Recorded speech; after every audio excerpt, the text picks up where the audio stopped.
Thank you, Mr. Chairman. Thanks to both of the witnesses for being here. Administrator Ruby, let me start with you. As you know, we're very proud in the state of Missouri of the work that's done at the Kansas City National Security Campus to support the nation's nuclear enterprise. I just wonder if you can give me an update on the NNSA's efforts to ensure that the Kansas City campus has the capacity it's going to need, the additional capacity it's going to need to meet production requirements in the coming years. Thank you, Senator Hawley. We're also very proud of the Kansas City National Security Campus. I'm pleased to report we're making good progress on expanding capacity and moving towards the purchase of facilities and land that could help us in the future make sure that we're right-sized at Kansas City. Good, very good. Secretary Granholm, today in the state of Missouri, the average price of gasoline today, as of this morning, is $4.10.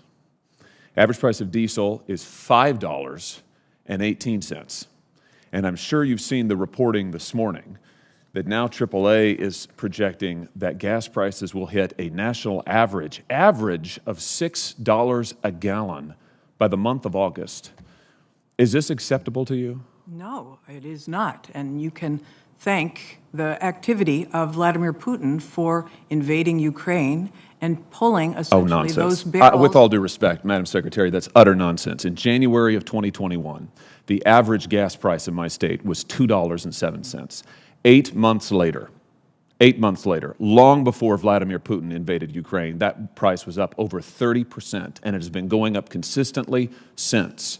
What are you doing to reverse this administration's policies that are drawing down our own supply of energy in this country, that are throttling oil and gas production in the United States of America? What are you doing about it? With respect, sir, it is not administration policies that have affected supply and demand. How can you say that when the price of gas was up over 30% from January to... you answer my questions, and it's my time, Madam Secretary, so why don't you answer my question? From January to August, the price of gasoline was up over 30%. In my state alone, it has been a continuous upward tick since then.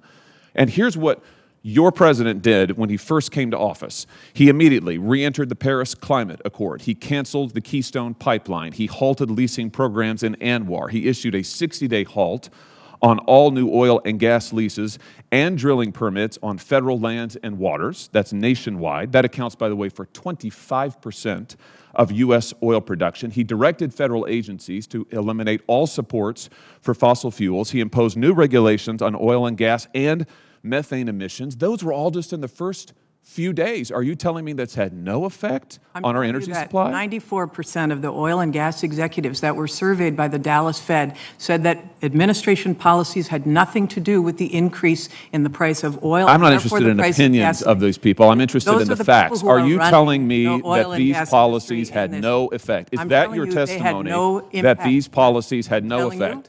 Are you telling me, Madam Secretary, are you telling me under oath that these policies had no effect? I'm telling you that 94% of the oil and gas industry... I'm not interested in their opinion. I'm interested in the facts. So, no, they did not. Ask that is Vladimir a remarkable statement about the increase in demand and the decrease in supply from pulling Russian barrels of oil off the market, thanks to rightly the United States saying we're not going to take Russian oil. Coming out of COVID... So what explains the increase between January and August of 2021? Coming out of COVID, there was an increase in demand because people were driving again.